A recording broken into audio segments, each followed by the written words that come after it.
नमस्कार नाशिककर, स्वागत तुमचं आशापुरी मसाल्यामध्ये. मसाल्याची ऑफर तुमच्या आणि खतरनाक लॉन्च केली आहे. आता तुमच्यासाठी घेऊन आलाय मिरच्यांचा जबरदस्त स्टॉक. तुम्ही इथं बघू शकता आपल्याकडे सगळ्या प्रकारच्या मिरच्या निवडलेल्या पण मिरच्या तुम्हाला इथं भेटून जातील.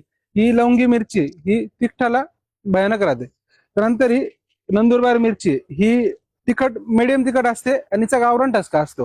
ही काश्मीरी मिरची हिचा तर रुबाब वेगळा आहे, कलरसाठी एकदम चांगली मिरची आहे. आणि ही बघितली तर जळगाव चपाटा मिरची हिचा पूर्ण असा खानदेशी रुबाब असतो आणि मिरची कलरला एकदम सुंदर असते. ही शंकेश्वरी मिरची हिच्याने घट्टपणा खूप चांगला येतो. आणि ही बघितली तर रसगुल्ला मिरची हिचा इतरांसाठी एकदम जबरदस्त असते. आणि या 5 मिरच्यांचा संगम जर झाला तर चव थेट स्वर्गात जाते. मिरचीची जात कुठलीही असू दे, महाराष्ट्राच्या ताटावर राज्य करणार फक्त आशापुरी मसाले. तसेच आपल्याकडे राजापुरी आणि सेलम हळद सुद्धा उत्तम क्वालिटीची मिळेल. मिरच्यांची क्वालिटी तर जगात भारी आहे आणि भावात गंमत राहणार आहे एकदम. यायचं कुठं तुम्हाला तर माहिती आहे, आशापुरी मसाले, दीपालेडी, मधुबन कॉलनी, मखमालाबाद नाका, पंचवटी, नाशिक.